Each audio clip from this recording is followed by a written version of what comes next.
Hi, everybody. Dorothea Hendriks here, your communication coach in presentation skills and in public speaking. Every once in a while, as those of you know who watch my YouTube channel, I have guests that I interview over Zoom.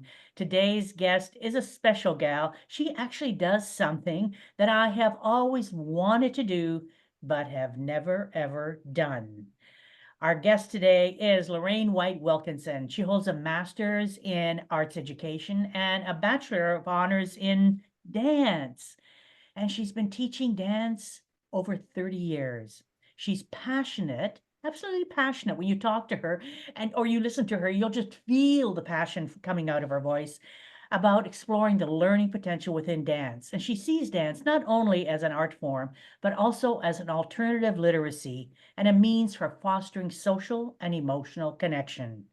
Lorraine specializes in early dance, working with children from as young as 3 months up to 7, 8 years of age.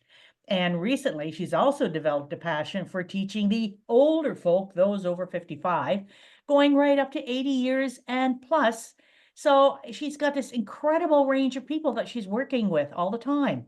She calls her two groups bookends. Lorraine teaches at the Arts Umbrella, the Dance Center, City of Vancouver, and she also offers independent classes and teacher workshops. Welcome, really, really welcome, Lorraine. So great to have you. Thanks for having me. It's just I'm thrilled to be here and it this has really made me think more deeply about what I do and why I do it and how I do it. So really thank you for inviting me to speak here today. Oh, well, it's a pleasure. Dance is something, actually, my daughter has taken dance and was very much involved with dance. And it's something that I always want to do. I thought, oh, I'm going to take some lessons in tap. I'm going to do something.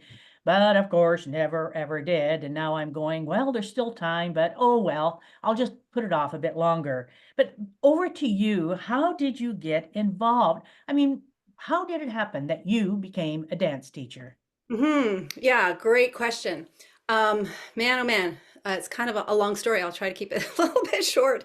I started dancing when I was about, I don't know, maybe 6, 7 years old. I was taking ballet on the weekends. Absolutely loved it. I guess I was good enough that they actually offered me some kind of a, I don't know, scholarship or something like that to go to a ballet school downtown. We lived in Montreal at the time, and my family we were on the West Island, which is basically suburbs. I come from a family of 6 kids, and my parents just could not see it that they could put the time into one child driving an hour downtown, hanging around downtown for a couple of hours, and then driving back while they had like 5 other kids that they needed to, round up and take care of and keep amused. Plus, we also had a cottage, and we usually went to the cottage on the weekends. So I did this ballet class that I love, love, love for about 2 years. Often did not get to complete the entire term because I had to bow out because we were going to the cabin. Eventually, my teacher moved and I quit. Hmm. Young students get really, really attached to their teachers. And I was attached to this one teacher. And once she moved, I was like, okay, okay, I quit.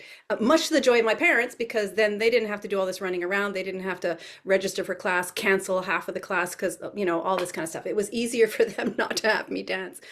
But I continued to always want to dance, and I would watch dance on TV, and I just never I just never was able to get back into it. I didn't ask for it. It was just like sort of latent there. Eventually I went to CEGEP. So in Quebec, you go to grade 11, and then before you jump into university, they have this thing that's called CEGEP. It's a college, free tuition. You just pay for your books.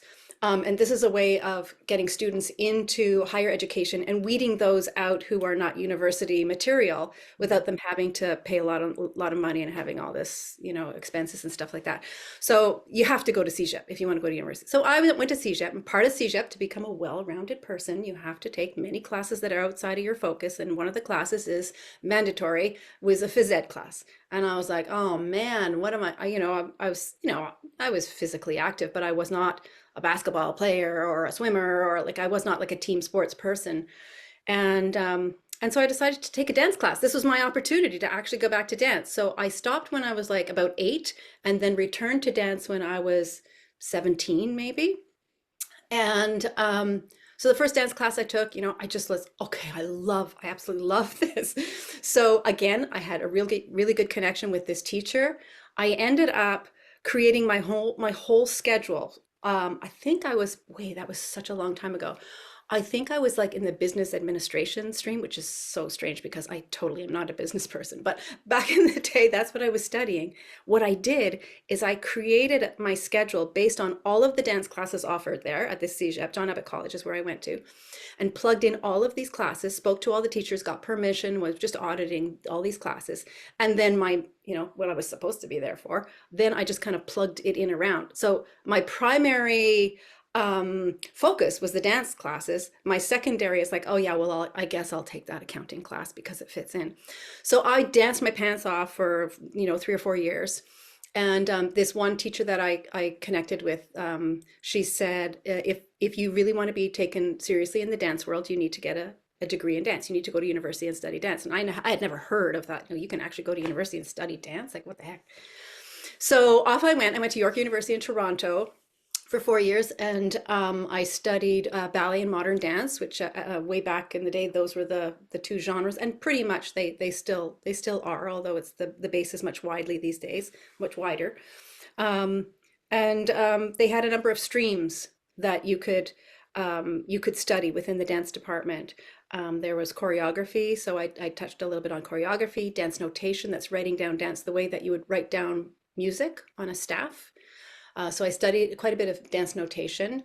I really liked the particularness of that. You had to have every count exact. You had to have every finger exact. So there's really an exactingness about doing the dance notation that I also really enjoyed as a part of my dancing, is the exactness of things.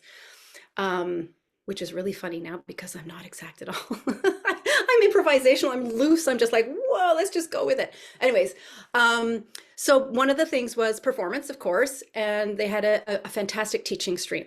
So I thought, I'm going to do the teaching stream because if I want to have a career in dance, meaning I have to make some money, I've got to buy my groceries, well, teaching will allow me to do that. Plus, I really loved kids. So I went into the teaching stream and I got a whole bunch of training on how to teach, what to teach, why to teach, when to teach, all of that pedagogy involved, really the art of teaching dance, not just the how, but all of the whys. And I just started teaching from there, started teaching in daycare centers and so forth. And basically that's how I became a dancer, because I ended up popping into one dance class in college, and it just kind of snowballed from there with the encouragement of a teacher. So there you have it. So I don't know, we're talking 35 plus. I stopped counting after about 35 years. I haven't counted anymore. I jokingly tell people, oh yeah, I've been teaching for 35 years, but I started teaching when I was 12. No. It's all good because you still, in a way, while you were teaching yourself, right? You were teaching yourself as you were at that young age. So it's interesting because it's been quite a process. And the idea that you could actually go to university and study dance to be a dance Yeah. teacher, really, who knew? I mean, now it might be quite obvious, but we're talking a number of years ago. Yeah. So when it comes to teaching, what age groups? I mean, in the introduction, you do three-month-old babies. I don't know, how do you teach a 3-month-old baby? I can understand 7, 8-year-olds and seniors, but could you maybe just explain or share with us a little bit how you do the 3 months and why you would even bother with a 3-month-old baby that can barely crawl? Yeah, most of them, well, it's the class that I teach is called Baby Dance.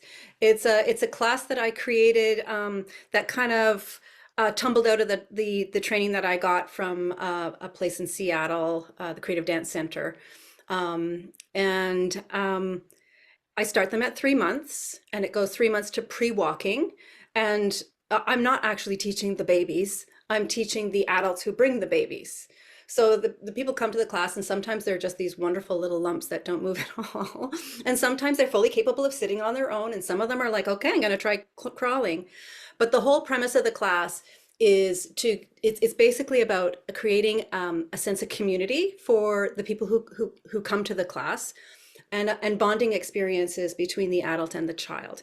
And across the board, about what I do for all of the classes that I teach, regardless of whether or not they're baby dance or seniors, but especially at those two polar ends, is I think about what did I want? What was missing? What do I crave?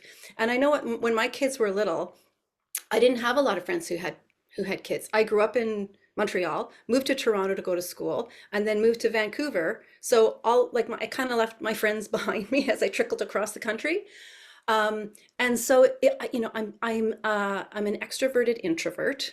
And so it was kind of hard for me to make friends at first with people who had babies because I was just kind of that awkward person who just didn't really know how to make friends and just kind of wanted to go home. So when I do the baby dance, I thought, you know what, this has to be an invitation for the parents who come to connect with other parents.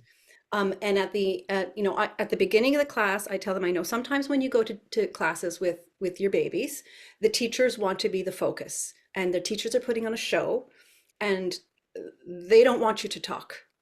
And if you talk, they're like, we're trying to focus here. We're trying to. And for me, it's like, actually, let's have some conversation. Let's joke around a little. It's okay. We can come back to what it is my plan was on, and I can explain a little bit more about what my plans are for baby dance.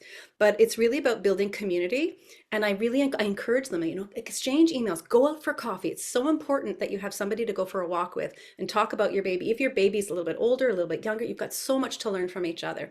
So there's all of that's built into that baby dance that I think is so important, that I miss, that I wish I could have gone to a class where part of the major intention is actually creating a community, especially for those who have maybe challenges creating a community themselves or stepping into a community themselves. So there's that. And then the other thing is the bonding experience.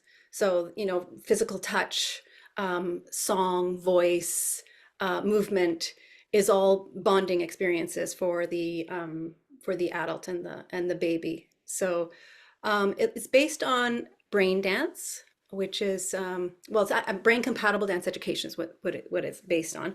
But I go through a series of exercises that's called brain dance. This was developed by a woman out of Seattle. She's a very well respected dance educator. Anne Green Gilbert's her name. She's written a number of books. She's very well respected.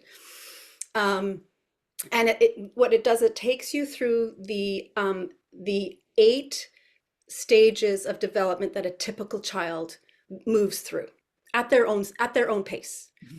The first one being breath, the next one being tactile, the next one being core distal, head tail, upper body movement, so they'll start grabbing and grasping, lower body, same body side, cross lateral, one side the other leg, and then vestibular, which is actually built into everything that we do. Vestibular system is within your inner ear, and it helps us with our balance, knowing where you are in space, where up is, where down is, and all that. So this is all built into the exercises, which sounds really kind of academic when I just say it like that, but it's built in as play. So for the breath, what we do, we have the babies lying down, and I always say, I'm facilitating this class for you. I'm just offering you these suggestions to try with your babe. And if it works, great. And if it doesn't work, find an alternate way of holding your babe, or make this happen, or just bounce your babe, or just watch. Mm-hmm. I'm not there to police that you're doing what I say. That's not what it's about. So for example, for the breath, the first stage, the breath, so the babe comes out, first thing that happens, the babe takes a deep breath. What we're trying to do is get our babes to take that breath again. So I have my baby doll lying on the ground, and I'm rubbing her tummy. And so a lot of them have their babes on them and they're rubbing their tummy, or some of them are sitting up rubbing their tummies, and it goes bubble gum in a dish. How many bubbles does Lola wish, or whatever your baby's name is, right? And then you blow from the top of their head down towards their toes, which makes them kind of go blink, blink, blink, and the parents have to figure out how strong a blow they have to do, how close to the babe they have to do. So they're figuring out this whole kind of process of getting their babe to take that breath. And the whole thing about taking them through these developmental stages is about the brain and neurological synapses and rearranging the brain. And all of this is good for anybody in any age to rearrange your brain. And I do some of it with my seniors even, and they've done some studies on it. I don't think they've done a huge number of studies, but they have done some studies, I've been told, that suggests that if you do what they call the brain dance, so that going through those 8 sections before a test, that you actually do better on the results of the test because you have settled your brain and you have made all the proper connections. And so anyways, it's quite fascinating. I don't really like, I am not like a brain, you know, I've tried to learn more about the brain, but sometimes it's just a little bit too much. I'm more Too of an much on the artist. brain. Yeah, I mean, I'm more of an artist at heart. It's like trying to kind of understand, but you know what? I'm more interested in how we play with these things and what the results are, not so much as measuring things or whatever. So How would you, I can understand a mother with a 3-month-old, yeah. doing this with a baby, going through the steps, but how would you go through those steps with a senior? I mean, someone isn't gonna come and blow on the senior. And so the senior has to actually do the breathing themselves. How would you how would you Oh go through my those gosh. steps? Oh my gosh, You that's so could funny. show us, like, do an abbreviated version? I never even considered that. Oh yeah, no, seniors, it's great. They love it. I mean, all you need to do, I'm in my space here. I've set my space up because as a dance educator and a speaker of dance, which I can go into later also, is that like, you know, how is it that I speak and some of my challenges in speaking about dance or speaking in general and how movement helps me. I'm always kind of amazed how you can speak to somebody about dance and it's just want, and the dance person doesn't actually move. So I'm going to get up and move so you can Yes, see. This is what yes. I would do with the seniors. Actually, this is what I do with the seniors. So we stand up. It's like it's dead easy. It's so relatively easy to flow from one idea to the next in terms of presentation to age group, or I should say, it's relatively easy for me to do that.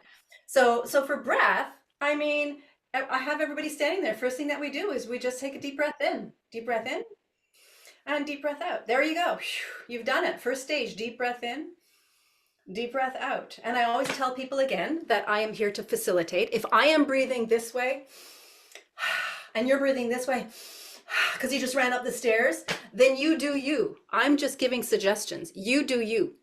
Follow me if you choose, but really you want to connect with your breath. And most of them end up kind of following me because we like to be followers because nobody likes to kind of feel like I'm not doing it right. But I really kind of like, it's not about doing it right. It's about finding your breath. So then we would do breath and then we do tactile, breath and tactile. So tactile, I just have them tapping their own bodies. Tap, tap, tap, tap, tap, tap, tap, tap, tap, tap, tap, tap, squeeze, squeeze, squeeze, brush, brush, brush, brush. Core distal, I have them squishing in and stretching out and squishing in and stretching out. I'm not sure how well you can see here. Oh, it's perfect. In Perfect. and out. So this is core distal. So you're curling in and then you're wanting to extend everything out. And then head tail, we have them just play with their spine, their head and their tail. Upper body, we just play with our upper body. Lower body stays relatively still. Lower body's next. Upper body tries to stay kind of still. It will respond, but you're focusing on the lower body, what the lower body can do. Same side. This is great for seniors because it helps you with your balance. It's a challenge for your balance. You have to have a strong standing leg while the other one is fiddling around. And then you switch to the other side. And then cross lateral, here again.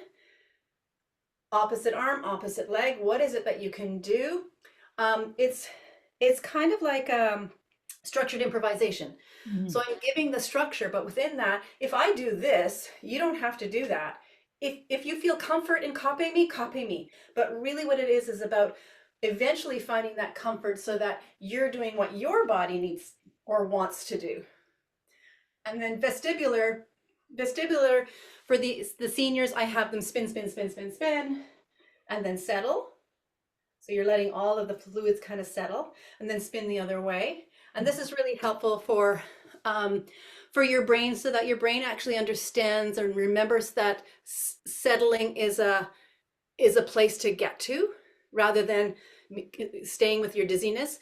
So as you're bending over and you're standing up and you're feeling a little bit dizzy, your brain's like, oh yeah, no, we know this. We know that we know how to settle.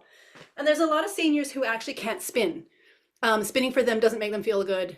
And so what I have to do with the seniors is offer a lot of options. So for seniors who don't like to spin, I'll say, just tip your head forward, tip your head side. You can just tip. You're just trying to get that the fluid in the inner ear moving around a little bit, and then settle. But do what you do what your body is capable of, and what makes you feel comfortable. We don't want you to feel uncomfortable.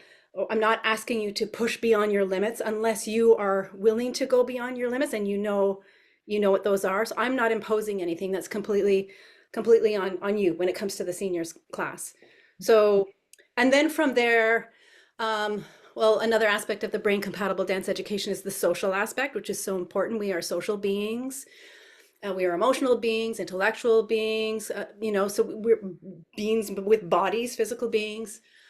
So there's always a social interaction involved in the class, especially I've been doing it. It's a little bit harder for me to do with the seniors that I teach right now, although I have started doing it. And it's not difficult because the act of socialization is difficult. It's difficult because I do, the class that I teach is hybrid. So I have a whole bunch of students in the studio with me, and then I also have Zoom students. And it's too complicated for me I could, or I could get my administrator to put the Zoom people into breakout rooms, but I am sensitive to the energy in the class and the joy in the class that the Zoom people may be missing out on. So I've been doing it a little bit because I still think that the social part's important. But I was going to say there is quite a difference between being in person as opposed to being on Zoom. A lot of benefits with Zoom, but in terms of energy, catching the spirit of things, yeah. It's almost like you have to be there. So, as you're talking about this, I have a question. In the bio, you mentioned alternative literacy. So when it comes to dance, what do you mean by that it is a form of alternative literacy? Okay, well, oh my gosh, I'm just wondering where I should start with that. I'm going to start with elementary school kids that I teach because I go into the schools as an artist in residence, and I usually do, and that just means that I'm a guest to the school, and I go for 6 visits. I see one class, the same group of children, 6 times. And the teacher's always present because it's during class time. It's not during recess or after school, but this is part of their class time. And it's a fully funded program run through the dance center, so it's at no cost to the school. I tell everybody it's not free, because somebody's paying for it, but it's at no cost to the school. So anyways, I get to have one group, one class that comes with me for 6 times. Usually I do it twice a week because I like the way that kind of learning happens. Once a week I find it's too much. It's 2 steps forward, 1 step back. It's too much. And what I'll do with the children often is I'll try to use something that the teachers are working with the students in class. So there's a wonderful school that I teach at, and I've been there in the spring for the last 2 or 3 years. And so in the springtime, then the teacher is working on spring and flowers and how things grow and all that kind of stuff. So I try to springboard off what they're doing in the classroom and bring it into the dance room. And some of the concepts that the teacher is teaching them may not be readily observable in terms of understanding in the students. And then when I bring the concept into the dance room, and then the students start dancing the concept, whatever that is, the teacher is often amazed that they see the understanding in the physical form of it. They understand. Oh, they understand the whole, and these are just like grade 1s. I think they're only grade 1. They understand the whole process of, planting and growing or whatever it is. I mean, that's so simple, that example. But they understand the process and the concept that the teacher has been teaching in class. They understand it and they see it in the physicality of the student. I'm always amazed when teachers come and tell me that there are children in the class, in the dance class, who have risen to the top of the class. They get it, they're there, they understand, they hear, yes. It's a lot about listening and cooperating and collaborating, and they're like boom, boom, boom, boom, boom, boom, boom, all these things. And yet in the regular school classroom, they're the ones who are falling behind. So it's really, really cool because the teacher gets to see these children in a different light, and their peers get to see the children in a different light also. They might think, oh, that kid doesn't know anything. He's always getting everything wrong. And all of a sudden, that kid is the one who's like flying through the air and having all these great ideas. And everybody wants to follow this child because this child is the one who's got like all these things, snap, snap, snap, snap, snap. So it's just a different way of learning, a different way of showing what you know. It's, we are so tied to um, uh, literacy in the linear form of verbs and verbal and written and math, that it is forgotten that there is artistic representation. There are other ways of knowing that are equally as valuable, that are often overlooked, and then that means those children are also overlooked. So Yeah, interesting. Because we often talk about all the different ways people can learn through yeah, touch, through, yeah, but we don't practice it, when we have somebody sit in a right, seat, having to yeah, learn, having to read.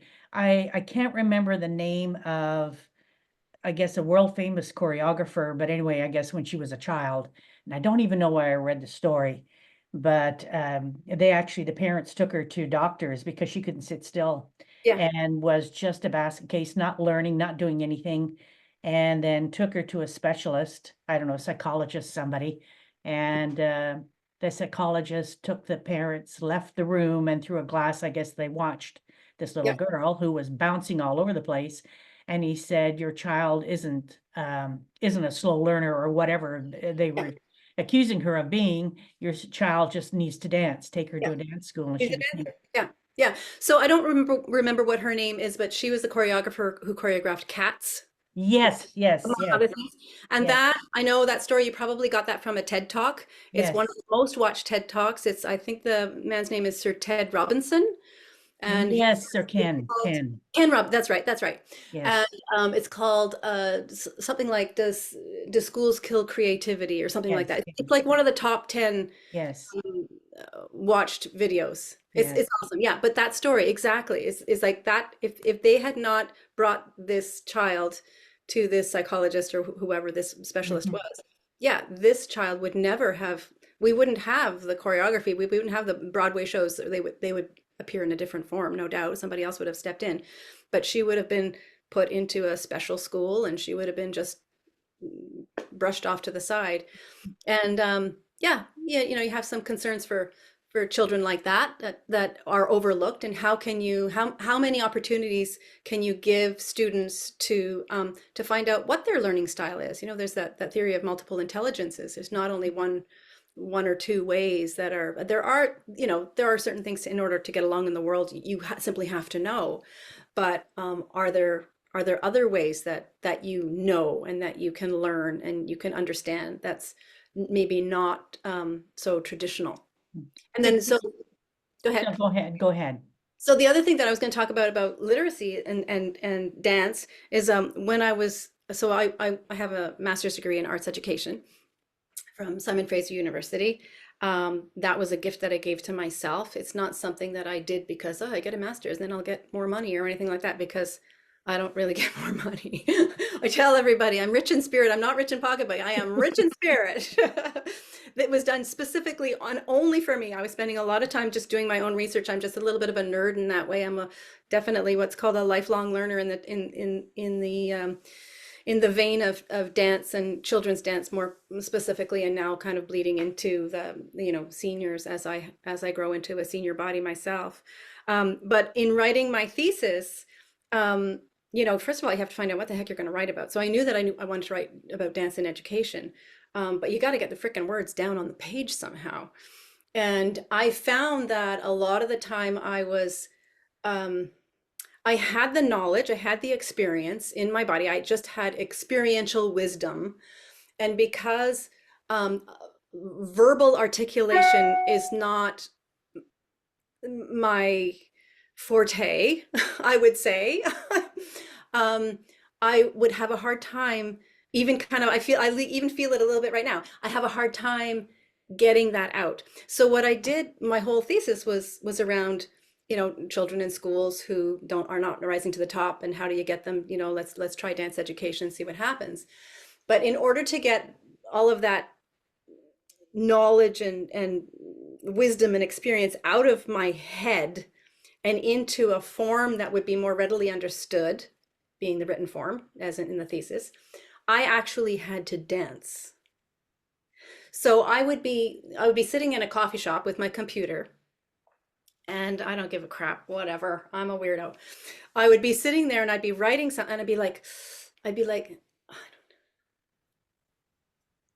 so this, whatever this is telling me, this is kind of like, okay, this is what I mean that they're growing towards whatever. So it may be a word that's not coming to me, or an idea that's not really coming, but I know it, and I'm moving it, and I'm in the coffee shop and I'm going like this. I never stood up and danced around. I just kind of sat on my chair. I'm not that weird, but I would move around, and I would then the words, okay, I got it. And then what I actually did in my thesis is I incorporated. So for example, if this would be like, I don't know, left hand over right, right hand reaches forward, palms up to see, and I would da. And then I would say, then I would continue with my thought, because I had to get that out in order for the next thought to come in. So for me, that was the only way that I was able to get words written to the page was really to live deeply within my own body and allow the words to come out through my body. That is fascinating. It makes me wonder, if we had dance on the curriculum in the schools, how many children might use their body in the same or similar way to find the information they need. Do you know what I mean? Your body has wisdom because of the years, but still as we're going in these young grades, children are exploring. Who knows what they might come up with to put down on a page, because dance is a form of communication. Yeah. Right. And it's one of those things that can help you, probably helped you form your words. Yeah. And it communicates other things, emotion and so forth, but it also can add to the building of your own vocabulary, if that makes any sense. And you know what? It doesn't have to be separate from the curriculum. It can work hand in hand in the curriculum. You can have some idea from the classroom, regular classroom, and explore it in the dance room. And then from the dance room, then bring it back to the classroom. So I think with one class, what I did, and again, this is all education based. Like, so when it's in the school, it's very much focused on dance education. I mean, I'm always focused on dance education, but more specific, it's much more specific when I'm in the elementary schools. And so I think I brought in a book, and there were some words in the book, and we were exploring these words in the book that were, evocative of movement, slithering, growing, reaching, falling. And so we would explore these words with our bodies. What does this mean to slither? What does this mean to fall? What does this mean? It's actually really, really good for children who have English as not their first language, for them to understand and embody what this word means. But then after I had them take, okay, in your groups of 3, and I often like to put them into groups, because that makes them actually collaborate and listen and learn to work together. In groups of 3, out of these, 12 words that we've chosen, you need to choose 3 words. And you need to dance these 3 words in any order that you want. So you can go, oh, let's go slither, reach, spin. Okay, slither, reach, spin. And so they're dancing, they've created a little piece of choreography based on the vocabulary. So they're understanding the vocabulary in a different way than just reading it on the page and remembering the sequence of letters. They're understanding what it means to slither, what does it mean to reach. And then they could take those 3 words, and then they could put it into a story. Well, what's happening with this slither, reach? So then you take that into creative writing. And then they take that into creative writing, and then from their story that they've created out of creative writing, then they can dance their creative writing. So it's this kind of like boom, boom, boom, boom, back and forth. I mean, creative writing and dance, they just go hand in hand, like so beautifully. And it can even then move into what I help people with, is public speaking and presenting. They're presenting themselves when they're dancing, and then sharing that through their voice, right? It's quite an amazing process.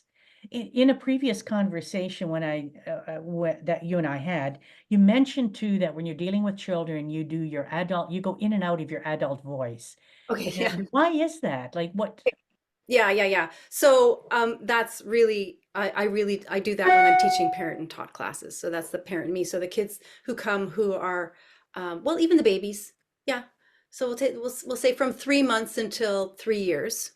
Once they come to class on their own independent of a caregiver, then I'm speaking in my animated voice for the most of the time. And then as they grow older, my animated voice becomes less animated, more kind of like matter of fact. Mm. But when I'm teaching the little ones, I'm like, okay, all right, everybody, let's all come and sit down. Come, everybody. And I tell the parents, like, I'm teaching to the kids. You're here as a support. You're here as a role model, and you're going to be modeling the joy of dance and the excitement of participation. But I'm teaching the children, and you're there to be their support. And so I'll be talking to the kids. I'll be like, okay, all right. And then we'll do something fast and then slow. And I'm like, okay, oh, that was so fast. And now we need a rest. Everybody, let's take a rest. So this is my animated voice in case you didn't catch that. So, and everybody's sleeping and mommies and daddies, caregivers are all sleeping, whatever. And then I'll bring out my stars. And I'll say, okay, what happens when you're sleeping? Sometimes when you're sleeping, you wake up. You can see the moon. What else do you see? So I also like to invite thinking dancers. I'm not just going to feed them everything. Like, what do you see? I don't, what do you see? And they're like, they see the star. They get it. The questions that I ask them are not that difficult, but I'm not just feeding them. I'm getting them to think. Thinking dancers, what is she asking? What is she doing? Yes, we see stars. That's right. Great. And then I put all these stars out on a yoga mat. And then I tell the children, okay, you guys, you need to come and get 3 stars. So now I'm pretending that I'm talking to 1, 2, or 3-year-olds. Okay, you have to come and get 3 stars. 1, 2, 3. 2 for you, 1 for your big dancer. And I just call them big dancers because some people are with their mom, some people are with their nanny, some people with their grandma, whatever. So rather than giving everybody's names, and so they have to listen, and they have to understand, and they have to follow through with instructions. So these are all life skills right there. And then they go and they get la la la la la la, and off they go. So I'm still talking to my animated voice. Great, super. And let's sing Twinkle Twinkle. Look at my legs. We're gonna tip tip tip tip tip tip, and then I'll go out of my animated voice, and I'll just go, okay, folks. The reason why we're doing this is because it's shift of weight. So you're wanting them to try to go from one foot to the other side. Ready? Okay, here's the music. So I'm in and out of things like that. So the same thing that we did with marching today. Okay, everybody, we're gonna march. Yay. Everybody come. I know all of the big dancers line up behind Laura, who's my assistant. And all of the little dancers line up behind me. And then I'll say to the adult, okay, so adults, when you're lining up, make sure that you're just right beside them. So it feels like they are marching with you, but they're actually 2 independent lines. What we're building up eventually is that your adult line will go one way and the kiddo line will go another way, so that they're learning to find comfort in separation from you rather than being with you all the time. Okay, are you ready? Okay, here's the music. So I'm in and out of, that's what I mean about going in and out of my adults. I'm informing the adults what we're doing, why we're doing it, what do you have to do, what do you have to know here. Yeah. I would almost wish that I was, a little tyke in your class. Yeah. It'd be so much fun. I'd like to go back to the brain compatible dance Yeah, education. sure. What exactly, if you had to, I don't know how long the course was, Yeah. but what are some of the takeaways from that? Some of the things that maybe you didn't know that were Hmm. quite amazing to you to find out. Okay. Okay. I wrote a couple of notes about that because it is quite comprehensive. So I have dance teacher training from York University where I did my undergrad, and that dance teacher training was connected to the University of Utah. They have a huge program there. And so I went to the University of Utah also for teacher training, additional teacher training. Um, and then this brain compatible dance education is West Coast. So I was East Coast trained, and then this is West Coast. And there are a lot of similarities, and there's a few differences, but primarily it's very similar to my training. They just package it in a very clear form. So it's stuff that I've always already been kind of practicing all of my teaching career. So there's nothing specifically new other than the whole the brain dance and how, you're settling your brain and all that kind of stuff. So Mm. I have a bunch of notes because I think there's about 8 things. Present a meaningful curriculum. So of course, that's their number one thing. So what is it meaningful for the kids? For the little ones, I'll talk about Twinkle Twinkle Little Star. For the older kids, we might talk about Twinkle Twinkle Little Star, but then the star actually has to zoom away and zoom back to its spot. Or I'll talk about building snowmen with 3 and 4 year olds that I might not talk about with 1 and 2 year olds because they don't really understand the concept of building a snowman. So what is meaningful to the kids? What will connect with the kids? A big thing is keeping them engaged. What is going to be engaging for the kids? And I've seen teachers bring stuff to class that is just, you know, with 2 year olds, they start talking about the planets and, and this planet and that planet. And I'm like, oh my God, they don't know anything about planets. They don't care about that, just talk about the moon, end of story. So it has to be meaningful for the participants. What does this connect with you? Is this inspiring? Is this engaging? And that's even goes up to the seniors.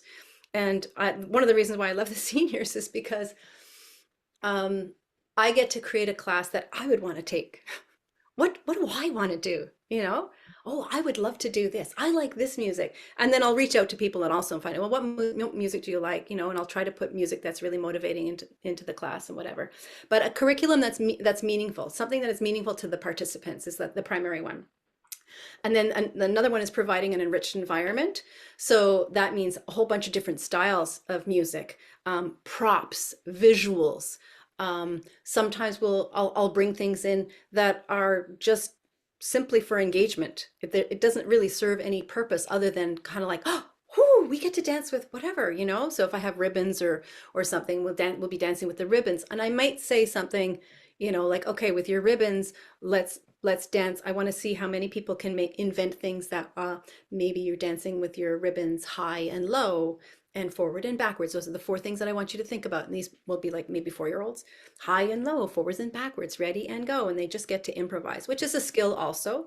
It requires a lot of courage to just be out there and improvise. Most of the little ones are just so free that they don't really have a second thought. But you have some students who are a little bit more reserved and and you have to be soft with them to try to, yeah, that's great. And, you're slowly building their confidence until they, are out there with the others.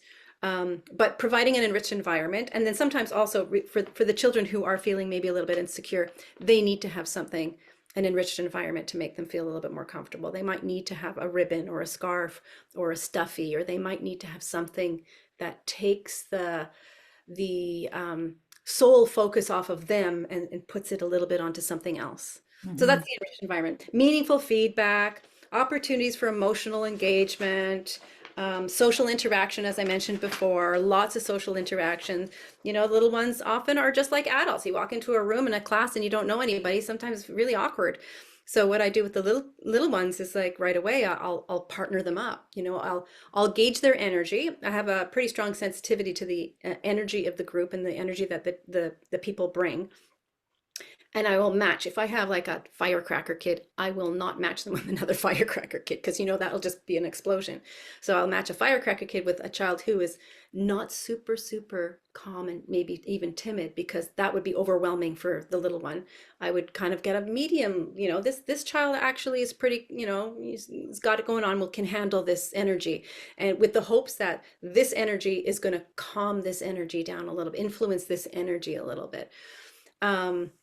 So, and then they have to say what their names are, right? So right away, they have a friend. And Mhm. then I get to switch. So then, but at the end of class, they have at least 2 friends because they like, well, I danced with Louise today. And then I also danced with Ellie, And so the next time they come in, they're like, hi, Louise, hi, Ellie.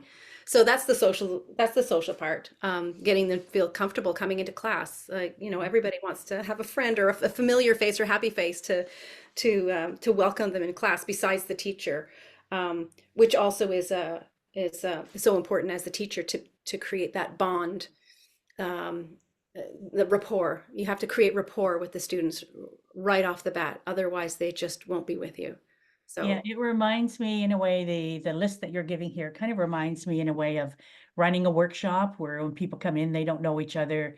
You're doing something, you want to make sure you're getting them engaged and, yeah, feeling comfortable, to pick up something, walk out of the room with a learning or feeling better about themselves. yeah.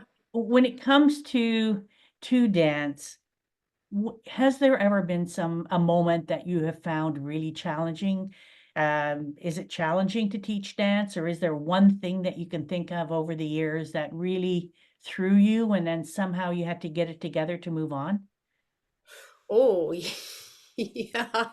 Yeah. Is it challenging? Yes, it is challenging. Do I have a gazillion tricks up my sleeve? Yes, only because of practice. Um, and it's funny because something that comes easy to one might not be easy to another. So teaching the little ones is relatively easy to me because I seem to understand them. Where I've had other dance teachers go like, "Oh my God, you teach 3-year-olds. How do you do that?" I would never know what to do. I couldn't do anything with them. It's like, but yeah, because you don't understand them. That's why. And you teach, and I'd be like, "Wow, you teach 13-year-olds? Oh my God, I don't know how you could stand teaching 13-year-olds." So they all, it's okay to have your specialty. So for sure, I have my specialty with the little ones, and I would say that often the challenge is the challenge right off the bat is group dynamic. Is you're walking into a class, and how do you settle the group dynamic from the start? So I always get to class early. I've got my notes. I got my plan. I know what's going on.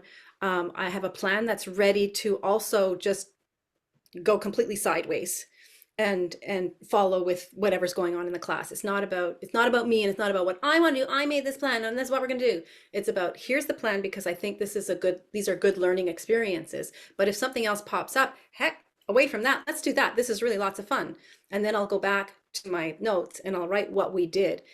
But beyond the fact that it was fun, there was also some aspect of learning. What is it that if it was just for fun, well, it has to be there. It has to be fun. If it's not fun, they're not going to come back. So that has to be that ultimate ingredient. It has to be fun. But if it's only for fun, then I don't think you've done your homework, because within the fun, there's always something that they're learning. And unless you really understand what they're learning, you can't reinforce that learning. It's just fun. Mhm. So, so the challenge is to set the dynamic. So I get there early. I get myself completely ready.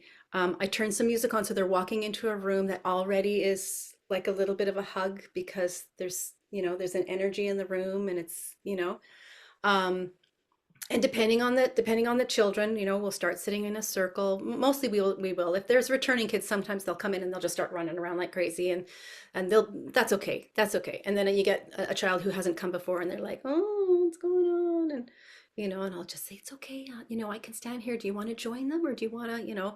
So I'm there to comfort the kids who maybe are feeling a bit overwhelmed by the energy. But really it's about setting the dynamic, figuring out which students are the ones who need to be um, cared for a little bit more. See, there we go. Here we go. What am I trying to say? Oh, what is that? Oh yeah, they're cared for a little bit. This means nothing. If I did this, you would never know what it means. It only means something to me, right? Now And I those, know though. I know now. Every time yeah, I see you do that, I'll know that. it could be. And the next time it might just be like, I'm hot and I need, you know. um, and those children who need some help settling.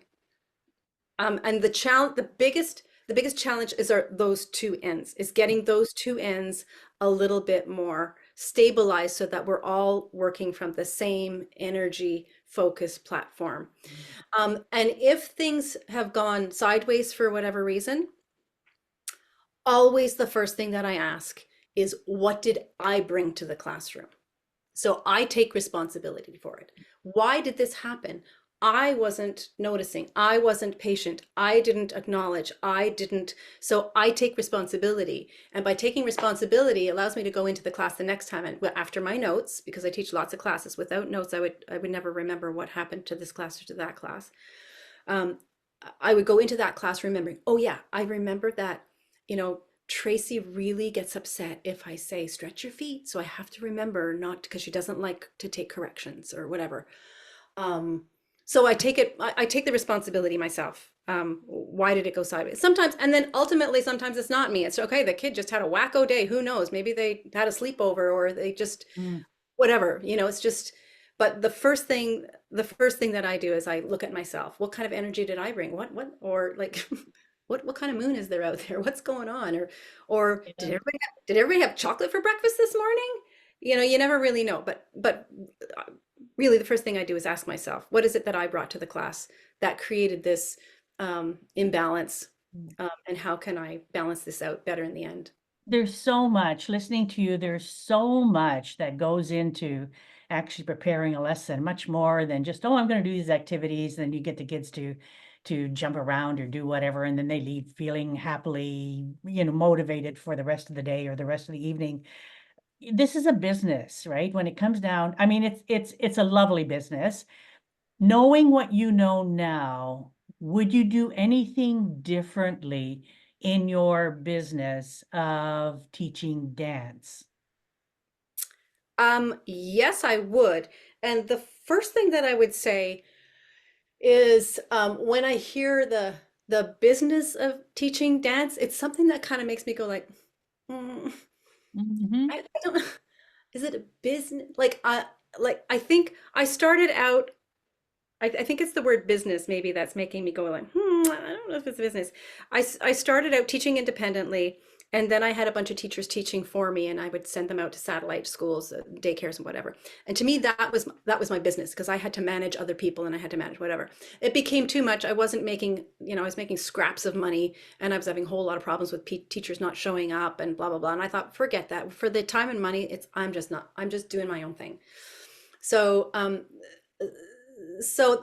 like I find it hard to think that I'm a business.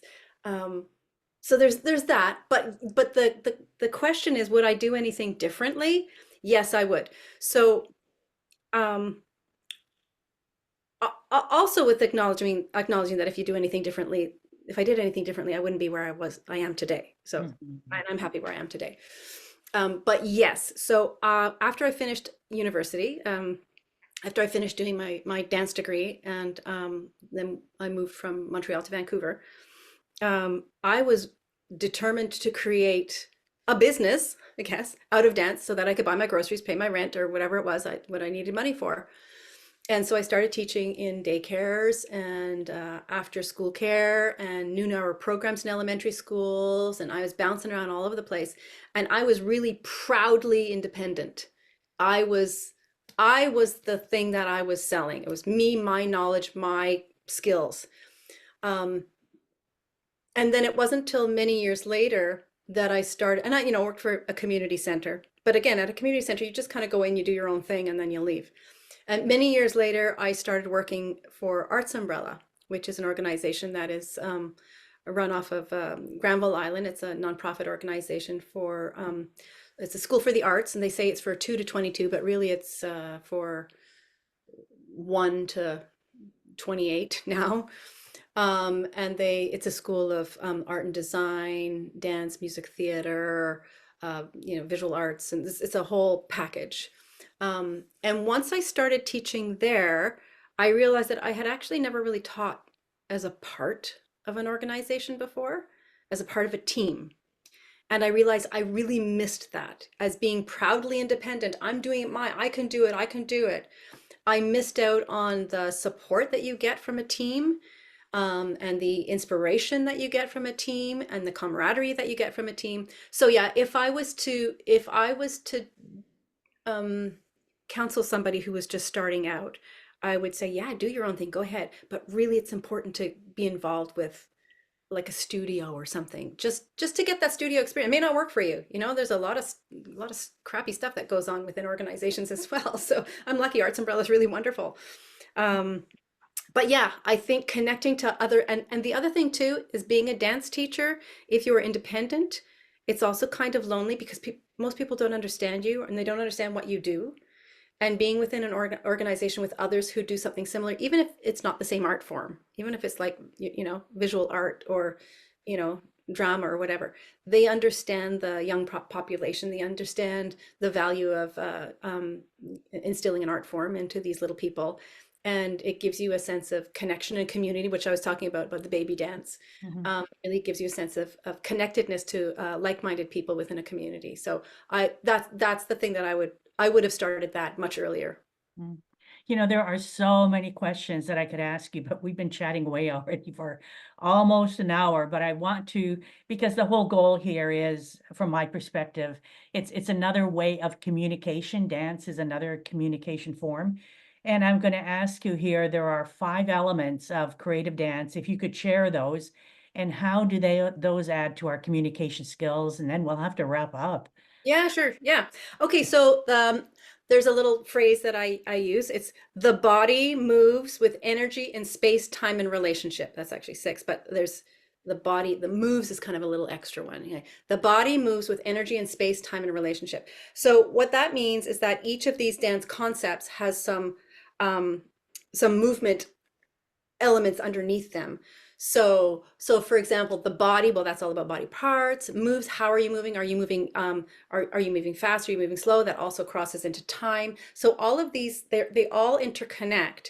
And what you do is once you learn the language of, this is basically the language of dance, fast and slow and high and low and medium and fast, it goes on and on and on. How you can blend these dance concepts into some movement form. And when you become really, really familiar with the dance concepts, you don't even think anymore. It just becomes who you are. I'm not thinking flow. I'm not thinking space. I'm not thinking time. It has become who I am and how I move. But until then, you have to learn the language. So often I'll tell people it's like an alphabet. So we're learning some of the alphabet of dance right now. Then within the alphabet, you can put sentences together. And with sentences together, you can say something. And sometimes when you're saying something, it might be something that you're wanting to put across that's really clear, or something that's just very personal to yourself, and it may not have the direct meaning to somebody else. And there's a really famous quote by, I think it's been attributed to a number of people, but I'm pretty sure it was Martha Graham, said something like, "If I could have said it, I wouldn't have had to dance it." So in other words, it's giving the observer something to um, learn, understand, think about, that relates to whatever it is that the dancer is presenting, but also in connection to their own self. Mhm. So often, if you go to a dance performance, um, sometimes there'll be notes from the choreographer about, oh yeah, I was working through da, da, da, da. And that's wonderful because you're like, oh yeah, okay. Then you can see when they're moving the bodies around, you can say, yeah, I can see how they took that idea and they creatively turned this into with these bodies, and this is how they're representing that. And you're like, yeah, okay, I get it. But often choreographers don't do that. They just kind of leave you like, and that's a lot of frustration for many people who don't understand, contemporary modern dance, is that they're looking for the answer. We don't want to be wrong. We want the answer. Like, tell me the answer. Well, if I could have told you it, I wouldn't have had to dance it. So the dancers are dancing it, and it's up to you. What the choreographer wants you to walk away with, what did you think? What did it make you think? What did it make you feel? Did this connect with you? Are you leaving with did this touch you somehow? Did this touch you? Even if it made you angry. Okay, all right. Well, we touched a nerve there. It's not necessarily about being literal, because again, the whole thing, if I could have said it, I wouldn't have had to dance it. I would have just said it. Mm. Oh, as a speaker, we often say it, but sometimes it really helps a lot if we move a bit in that space and time, using our body and the tone of our voice as well. Is Oh, there for anything that you'd like to wrap up with? Any final words you'd like to say before we say goodbye?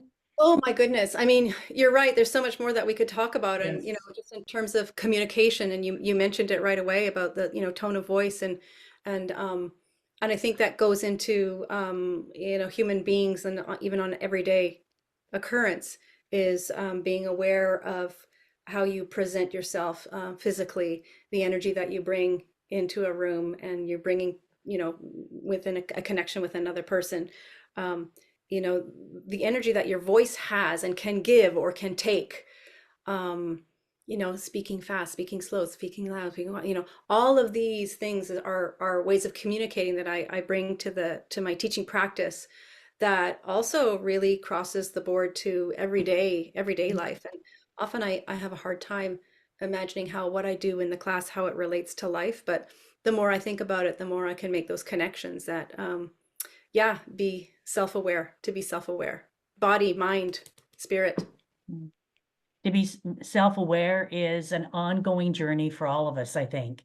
Right. Thank you so much, Lorraine. It's been fascinating. I mean, how interesting. I had so many questions to ask, but I think our time is up. And so we'll have to you'll have to come back. You'll have to come back another time and we'll pick up here where we left off today. I'd love to do that. All right. Well, you've got yourself a date. We'll set that up. So to everybody out there, thank you so much for joining us today. This is Dorothea Hendriks, your coach in presentation skills and public speaking, wishing Lorraine and wishing all of you mountains of success.